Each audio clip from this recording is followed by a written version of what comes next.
Okie dokie, folks. We are going to be doing a little book review for my latest fantasy finish, The Obsidian Tower. Oh my god, guys, I cannot tell you how much I've loved this book. I blazed through this thing in like a day and a half, 2 days. Oh my god. And I just have more questions than I have answers, but we're talking about The Obsidian Tower.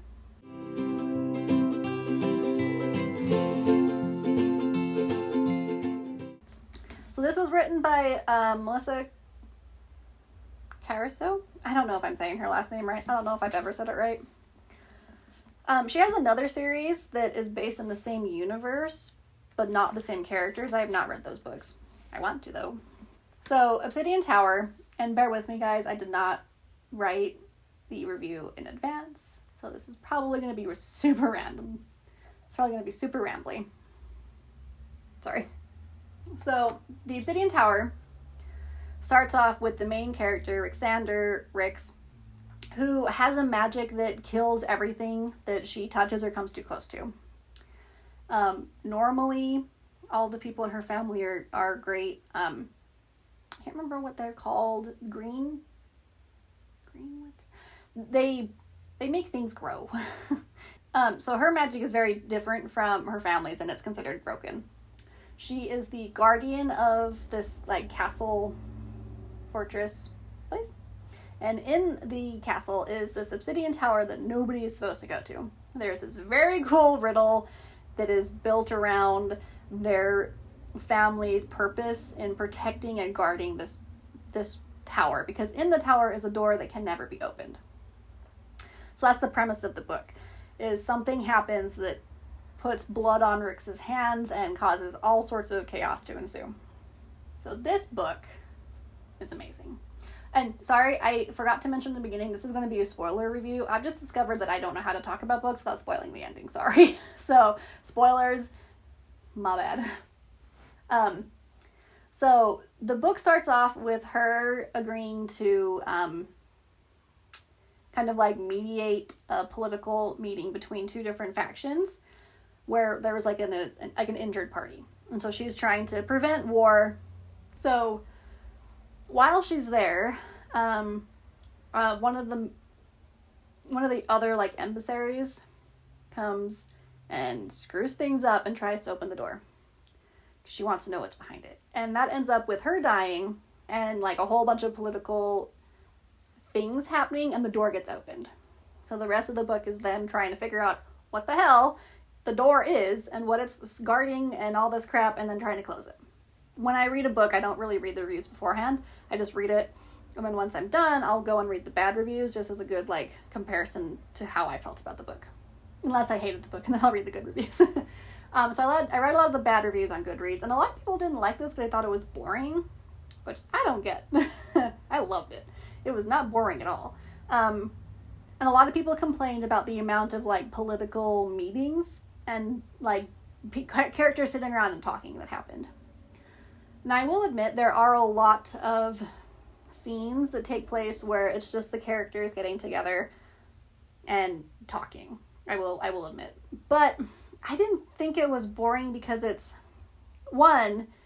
such a unique way of doing world building, because instead of telling me about how there's generations of hate between these two political parties, you see the two political parties arguing, and you get to see that hate come out based off of the grievances that they're airing against each other and like the hate that they have when they talk to each other. I thought it was a good world building technique.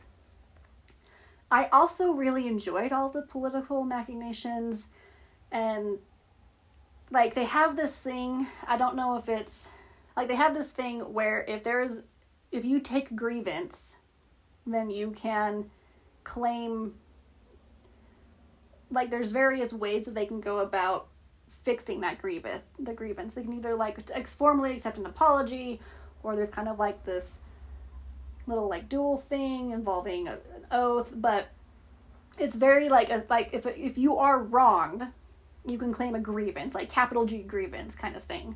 And then there's very specific ways in which you fix that grievance. And she has a heavy stress upon not lying, and I don't know if that's just an internal character thing or if that's a thing as mages you can't lie to other mages. It reminded me a lot of dealing with Fae. Like, if you guys have read a lot of books with classic Fae characters where, like, when you make agreements with them, you have to be wary of what's said between the lines, because just because the Fae agreed to do something doesn't mean they're going to wiggle their way out of that promise because of what wasn't said, kind of thing. So I liked it because it felt a lot like that world of the Fae, and you can't lie to each other, so it's this careful dance of how do I not say the truth while also not lying. So I really enjoyed the, like, verbal dance that was happening in a lot of these conversations. But I guess if that's something that you're not into, it could be very boring. I read Laurel K. Hamilton's books, her Fae books. I didn't finish the series because it got a little weird. But I read a lot of her books when I was younger, which was probably a bad idea. I was probably too young for those books. But in her books, like, they deal with the Fae. And it kind of reminded me of that, about, like, you can't, like, just be careful what you promise and what you agree to, because if there's not a loophole that you can find or whatever, then you're held to it, kind of thing. I liked it. I thought it was cool. I don't know if that was clear at all. Sorry, guys. And then another critique that the Goodreads had was a lot of people thought it was just too slow moving. It's my second cup of tea and it's not helping. One of my favorite characters, I have three really fantastic characters that I love. So there's Grandmother, and this is where the real spoilery stuff comes in, so if you don't want to spoil it, you can just stop now, because this is where, like, it goes off the rails. So Grandmother is immortal because she is a... what are they called? So her grandmother is a witch lord, which means she's, like, super powerful. So she's immortal and is kind of, like, in charge of her little, like, section of land. She is one badass bitch. I love her. She is so scary. Like, she has this line, like, it's one of the first times you hear her talking, and she's talking to this lady that caught spying, and she tells this character, you and your friends may go, and then the character's like, well, no, and, like, tries to, like, talk herself out of it, and then her grandmother cuts in and goes, you may go, don't tempt me to rescind that permission. And I'm just like, because one, if you think about it, yeah, you may go. She's giving you permission to leave. She just threatened to kill you all and, like, hold you hostage, and I don't even know what else, but it, like, so politely said, and it was so terrifying. Like, that's her grandmother. I love her. And her grandmother, I don't know how to feel about her now. So the door, spoiler, is a giant plug in a rip in the universe that leads to the demon realm. And so there are demons loose in the world, and her grandmother gets possessed by one. And the way it's explained in the book is that there are three things that can happen when a demon tries to possess you. You guys fight it out, you lose, demon gets possession of your body. You guys fight it out, and you're able to, like, come to a mutual agreed upon decision, and you guys, like, share control of the body. Or the demon tries to possess you and realizes that you are more similar to the demon than the demon thought, and you guys, like, merge. You become, like, a new individual of the two combined, which is what happens to Grandmother. So she gets possessed by, I'd say it's Loki, kind of like Loki likes to screw things up. And so they end up merging, and so Grandmother is still Grandmother, and there is still, like, she's very clearly evil now because she's a demon, but she's still. It's very interesting. I have no idea how to feel about Grandmother, because she still cares about her little castle, but she's also, like, a demon who wants to burn down the world and do it for giggles. So I don't know how to feel about Grandmother. I'm really conflicted. And then there's Whisper. Oh my god, Whisper. Okay, so they're mages. Not everybody in the world is a mage. And at some point, it was implied that Whisper was a chimera that was, like, built. So he reminds me of, like if a cat and a fox were to have a baby and then, like, throw in a little bit of ferret DNA, that's kind of what Whisper reminds me of. Like, long, fox-like, but with longer legs and kind of like this, like, snaky body of a ferret. Whisper is low-key friends with Rix, but he reminds me of like a fae, like a true fae. Like he's very neutral, and he will only help her when it benefits him, and everything's a bit of a riddle with him. So you're not entirely sure if he's good or bad. I'm leaning towards neutral good. But Whisper just kind of like pops up every now and then. Nobody really knows why he's at the castle. Nobody knows who built him, what the hell's going on with Whisper. But he clearly knows more about demons in the demon realm than he is letting on. And clearly Grandmother knows what Whisper really is, because they kind of have like a little like, I see you kind of thing happening when everything goes to pot. Whisper turns out to be a demon. And this is the reason why that is so mind-blowing. There are 9 demons. Like, there are 9 demons that is stated. Whisper even's like, well, yeah, there's the 9, and they have names. There's like Strife and War and the Loki one that's in Grandmother. Like, there are 9 specific demons. They're individual. There are 9 realms of hell. Each demon's from a realm of hell. Like, that is like the one constant that has been throughout the book. And then at the very end, you'll find out that Whisper's a demon. And so, like, is everything we know wrong? Have we been lied to this entire time? Like, what kind of demon is he? And like, the book ends with Rix basically talking to him and being like, you're not a chimera, are you? And Rix is like, never claimed to be one. And she's like, okay. She's like, but you're my friend, right? And he's like, meh. Probably, is like his answer. And she has an internal thought comment where she's like, one of my only best friend in this world is a demon. And he didn't even try to like dispute the fact in their little conversation. And you're just like, I thought there were 9. What 9? What one of the 9 are you? Are you not one of the 9? Are there different kinds of demons? Why are you out? And he was very determined to keep the plug in the rip, and he wanted the demons to go away. It's very confusing. And he has this promise. So he refers a couple of times that he's got a promise that he's made and he cannot break it. Which again leads me back to the fae thing.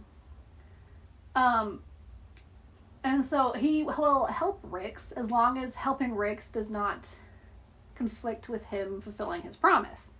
We don't know what the promise is. The other demons know what the promise is. Because at one point he's starting to interfere a little bit, and Grandmother Demon, Grameman,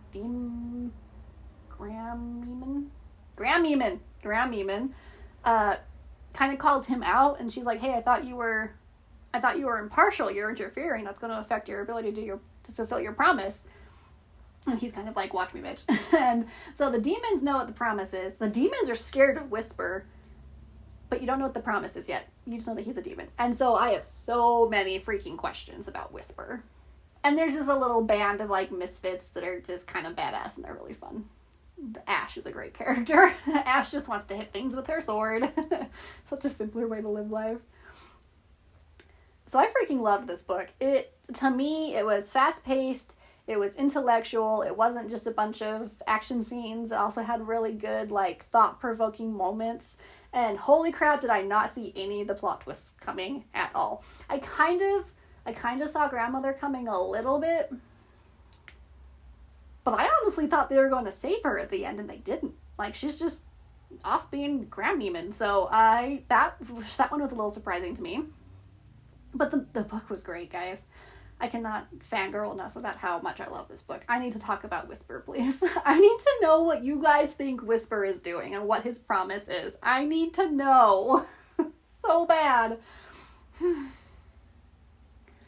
Like, honestly, I don't know if there is anything about this book that I did not enjoy. This is probably a solid 5 out of 5 stars. It was great. The pacing was fantastic. The world building, I had no idea that there was another series in this world at all.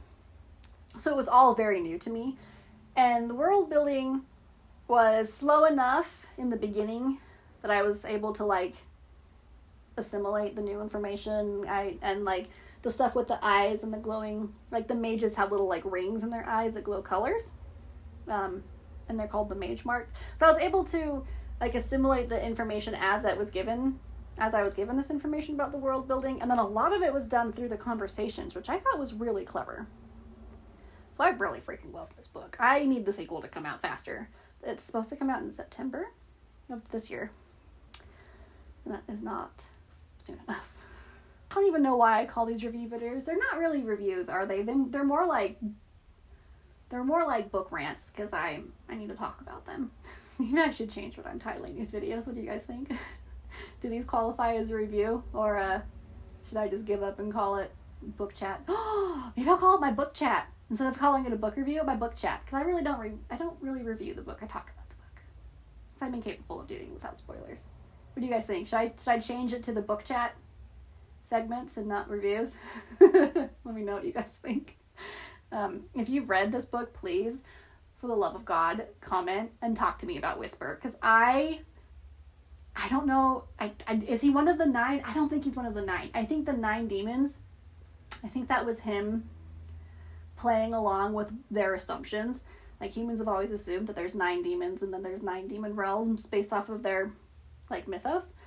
And so I think he was just letting them continue to assume that without correcting them. I don't know if he's one of the 9. I think there's more than 9. I don't know, though, because Whisper is like, he's a giant mystery wrapped in the ferret body thing. I don't know. Guys, I need to talk about this. So that's your guys' responsibility. 1, Whisper. Please help me. I need to talk about him. And should I call this my new book chatter? My new book chat rather than book reviews? Because I don't really know if these qualify as review videos. I'm not very good at them. I just want to talk about them. Anyway, let me know what you guys thought. If you read this book, please tell me your thoughts. The other series that she has, I've looked it up a little bit. And it's in the other continent, country, world thing. If you guys have read the other series, let me know how it compares to this one, because I don't know how I feel about that one yet. Like, now that I've started with this book first, I don't know if I want to read. I don't know. Like, I want to read it because I want to read more of this world, but I also don't know if I want to read about that continent.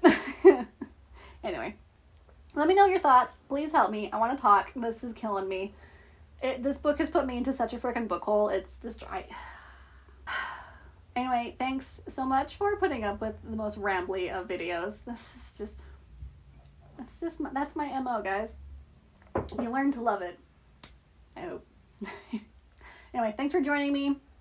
Stay safe. Let me know what your guys' thoughts are. And as always, I will see you next time.